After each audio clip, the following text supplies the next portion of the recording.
Quais são os poderes do presidente da Assembleia de Condôminos? Eu sou Márcio Paranhos, editor do Jornal do Síndico, e estamos iniciando mais um Comorar.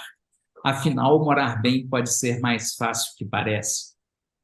E antes de chamar o nosso convidado de hoje, gostaria de pedir a você que faça sua inscrição aqui no nosso canal, né? Que acione o sininho aí para receber notificações de novos vídeos e que marque o joinha, né? Assim a gente fica mais relevante aqui no YouTube. E caso você queira receber as nossas edições mensais do Jornal do Síndico, você também pode fazer a sua solicitação através do nosso WhatsApp. O código de área é o 31 e o número é o 984817642. E quem está com a gente hoje, mais uma vez, é o doutor Luiz Arechavala, né, advogado especializado em direito condominial, né, autor do livro Condomínio Edilício e Suas Instituições, né, que atua aí no Rio de Janeiro. Tudo bem, Luiz? Tudo bom com você aí? Tudo ótimo, Márcio. Obrigado aí mais uma vez pelo convite. Sempre um prazer estar aqui debatendo contigo. Você mencionou o livro, olha ele aqui, ó. Pois é. Quem, e quem tiver interesse, é só acessar lá nossas redes sociais, a Arechavala Advogados, ou a minha, né, Luiz.arechavada, que tem link de acesso lá para comprar o livro. E o livro trata também, né, desse tema de assembleia, abordando o presidente, secretário e muitos outros assuntos. Pois é, Luiz, antes da gente entrar na nossa pergunta, então, né, que é o tema aqui, né, dos poderes do presidente, a gente poderia conceituar quem que é presidente e secretário, que são duas funções aí importantes na Assembleia. Perfeito, Márcio. Ó, bom, primeiro, a Assembleia, ela, pô, dando um passinho atrás, né, eu acho importante a gente falar um pouquinho o que que é uma Assembleia, né, para a gente entender por que que tem que ter um presidente, né. Primeiro, a Assembleia, ela se distingue de uma reunião comum, porque a Assembleia, diferente de uma reunião, ela vai ter as suas deliberações têm poder vinculante para as pessoas que concordam, discordam ou que se mantiveram, é, se abstiveram de votar, ou inclusive as ausentes. Os Ou ausentes. seja, as determinações assembleárias têm força de lei. Então, essa basicamente é a diferença de uma assembleia para uma reunião comum. Uma reunião jamais poderia vincular aqueles que lá não estiveram ou aqueles que não concordaram com aquele tipo de deliberação. Mas uma Assembleia, por ter respaldo legal, por ter suas deliberações força de lei, ela, inclusive, obrigam aqueles que nem lá estiveram, se devidamente válida, obviamente, né? Vamos partir do princípio que ela é válida. Bom, vamos lá.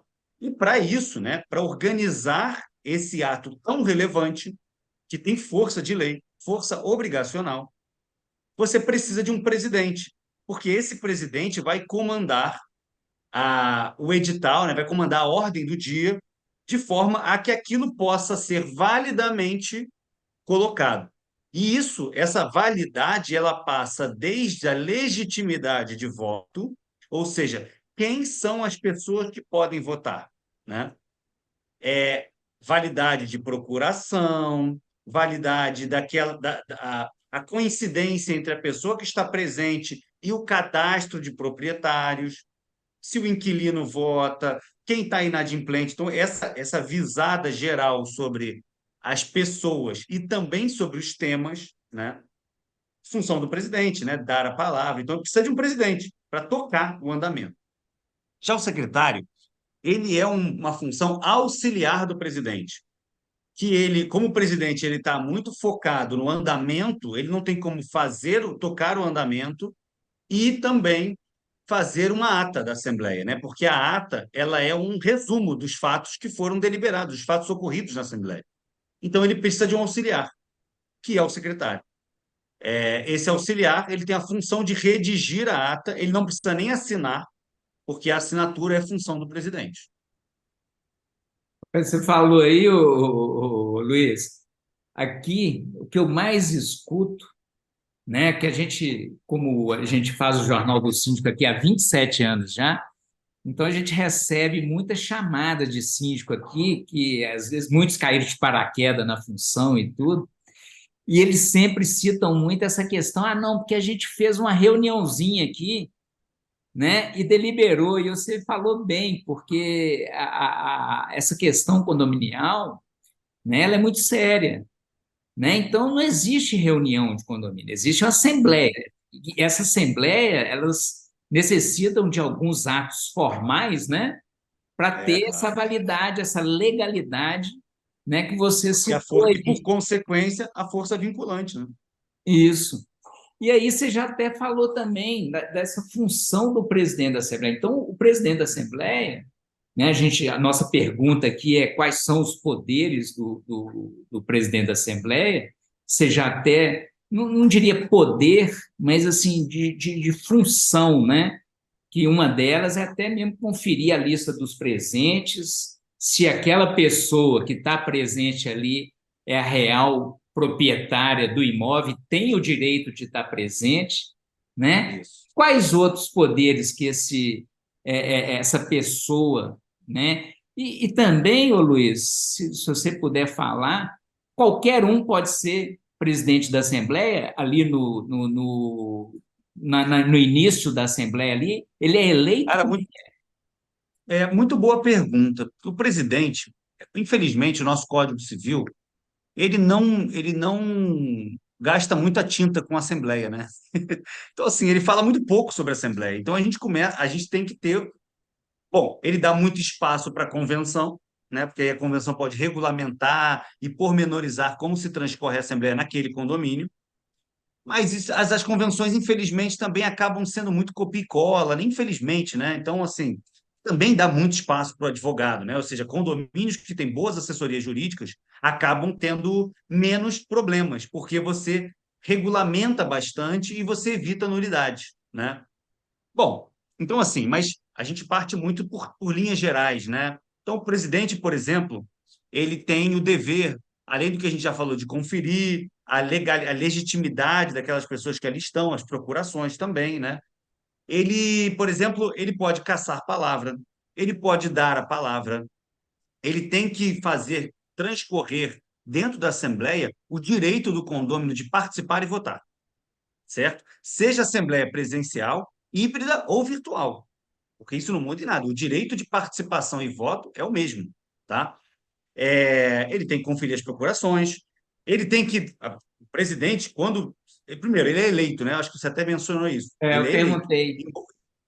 Embora não esteja isso no Código Civil, eu já vi convenção que diz que o presidente tem que ser o síndico. Para mim, isso é letra morta. Não tem condição de ser o síndico. Aliás, não é recomendável que seja o síndico, que normalmente, não são todas, mas em regra, né, as assembleias acabam de alguma forma é, tratando de algum interesse do síndico, porque é ele quem convoca, né? Então ele convoca, por exemplo, uma assembleia para prestação de contas, porra, se ele é o presidente, as contas dele estão sendo avaliadas, não deve ser o presidente. Se ele convoca a assembleia, por exemplo, para eleição de síndico, menos, e ele quer uma reeleição, não deve.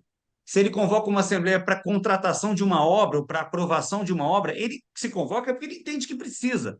Então, não deve ser o síndico, tá?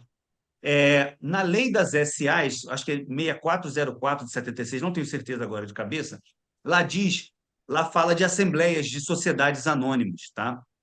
E lá fala que nas assembleias, tanto o presidente quanto o secretário são eleitos. E deve ser eleito. Porque o presidente ele tem que ser uma pessoa, acima de tudo, isenta aqueles interesses, ele tem que ter um interesse normal de qualquer condômino, mas isenta algum interesse particular naquela assembleia, justamente para evitar que ele conduza de maneira tendenciosa os atos da reunião, entendeu? É, então, assim, ele tem que, acima de tudo, estar com a convenção próximo dele, né? Porque, por exemplo, como é que ele vai conferir as procurações se ele não sabe se aquela convenção tem ou não um limite de procurações? Tem muitas convenções que limitam a ser presidente somente condômino. Não sei por que isso, tá? Não sei de onde saiu essa regra, mas tem muitas, pelo menos aqui no Rio de Janeiro, onde a gente atua com mais frequência. Tem muitas que dizem isso. Eu não sei qual o sentido disso, sinceramente. A mesma coisa fazem com conselho, que só pode ser conselheiro condômino. Eu não sei qual o sentido disso, até no meu livro eu falo isso, né? Eu Que falo título de propriedade? que é aquele conceito da reuniãozinha, né? É, é, Acha-se que é uma coisa informal, né? Que pode ser. qualquer um ali pode ser, qualquer um no sentido da comunidade ali, né? Dos moradores, que se Isso. resolve tudo certinho ali entre Eu eles. acho também, Márcio, que está muito ligado àquela ideia velha, que eu não concordo muito, que é o olho do dono que engorda o gado. Ou seja, se o cara é o dono do prédio também, ele tem que ser conselheiro, que aí ele vai olhar as contas direito. Se o cara é o dono do prédio, ele tem que ser presidente da Assembleia, porque o interessado é aquele que é dono. Mentira! A Assembleia tem 12% de presente. Só. A gente sabe disso, é a média, né? Então, assim, cadê os outros 90? Não são interessados? Não são proprietários? Eu falo isso no livro. Título de propriedade não dá conhecimento de gestão para que o cara seja síndico. Título de propriedade não dá conhecimento de contabilidade, não dá conhecimento de auditoria para ninguém, para que o cara seja conselheiro. Então, assim, são ideias antigas, né, que a gente tem que ir quebrando um pouco isso, né? Também, antigamente se fazia isso, né? O advogado do condomínio tem que ser um proprietário, porque o cara vai olhar. Hoje em dia, ainda bem, eu pelo menos não encontro resistência, né, nesse sentido.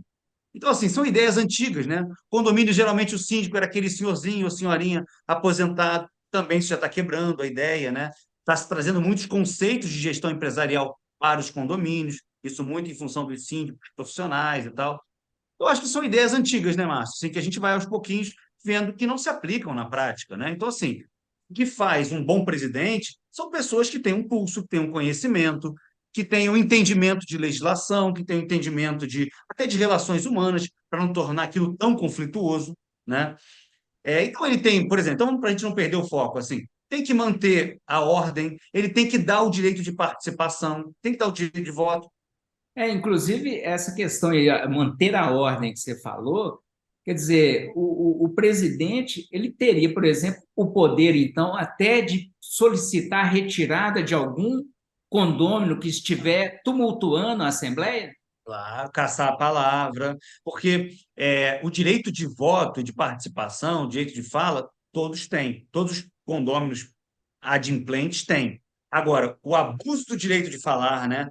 Aquele condômino que pega a palavra e não para mais, atrapalha o andamento, ou seja, ele usa da palavra não para expor a sua opinião, não para exercer o seu direito, e sim para atrapalhar o direito dos demais de que a Assembleia seja válida, de que ela vá até o final, de que os debates sejam concluídos. Isso é um uso abusivo do direito da fala. Compete ao presidente, sim, preferencialmente com assessoria jurídica ao lado, para que ele não cometa nenhum tipo de transgressão, né? Para que ele também não iniba, não cometa qualquer tipo de ato lesivo, aquela pessoa que às vezes nem sabe, não faz de Sim. propósito, né? Então, assim, esses equilíbrios eles têm que ser sopesados, sim, na Assembleia. Então, compete a quem? Ao presidente, não ao síndico, não ao conselho, não ao mais forte, né? Nada disso. Ao presidente. Tem uma função que também é essa, né? Por exemplo, o inadimplente não pode participar, né? Então, assim, ele pode estar presente, não pode participar. Se ele começa a participar, tem que ser alertado. Se for o caso, retirado, enfim, e por aí vai. Quer dizer, então é uma pessoa assim, que tem muitos poderes, né? Sim. E E tem que na saber hora, exercê-los, né? isso.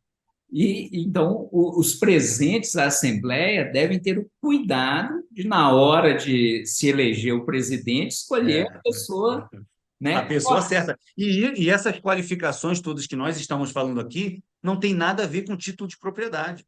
Eu posso ser Sim, um inquilino e posso ter posso ter toda essa característica e vou ser um bom presidente de assembleia, enquanto um proprietário ter o título, que ele só é proprietário, tem um título, não tem a menor capacidade de fazer isso. Então, assim, são conceitos que aos poucos estão caindo, mas que as convenções ainda armazenam lá, né? Enfim, isso vai mudando devagarzinho. Como tudo, a gente vai evoluindo aos pouquinhos, né? lembrei aqui agora, Luiz, né? A gente está falando dessa condução. Lembrei do dia do síndico, né? Lá no dia do síndico a gente tem aquele momento do tira dúvidas, onde o condômino vai até o microfone e se manifesta sobre uma questão do seu condomínio ali. e tem momentos que ele quer contar a história, Exatamente. né, em tempo real, de como que aconteceu e tudo, e Que é ali consultoria, às vezes, né? e aí cabe ao É. a pessoa que Ao está mestre de cerimônias, né? conduzindo ali o evento, né, no É, caso sou eu, né, de é. tentar fazer com que ele seja mais ágil, conclua os... Excelente exemplo, né? Excelente exemplo. Um professor também, né? Que ele tem que dar a palavra aos alunos, mas tem aluno que, pô, usa abusivamente da palavra, atrapalha a aula, o andamento da aula. Quem tem que fazer isso? O professor também, né? O mestre de cerimônias, o presidente da Assembleia. Então, compete a ele essa figura, né? É uma figura delicada, né? Tem que saber fazer as coisas, né? A forma de falar, enfim. Mas alguém tem que fazer esse trabalho sujo, né? É isso aí. Esse foi Luiz Arechavala, advogado especializado em direito condominial, atuante no Rio de Janeiro e que esteve presente com a gente aqui no Comorar. Muito obrigado pelos seus esclarecimentos, Luiz. Eu que agradeço o convite, sempre um prazer estar aqui, uma honra e estou sempre à disposição. Esperamos tê-lo aqui mais uma vez para novas rodadas também, né? E você aí, Maravilha. gostou aí do conteúdo? Compartilhe com seus amigos e vizinhos e parentes também. E não se esqueça também de fazer a sua inscrição no nosso canal, né? Aproveite, assine, acione o sininho para receber notificações de novos vídeos e também marque o joinha, né? Isso faz com que a gente fique muito relevante aqui e a gente dê continuidade a esse trabalho, né, de levar esse tipo de informação até vocês. O Comorar volta numa próxima oportunidade com novos vídeos e novas informações. Até lá!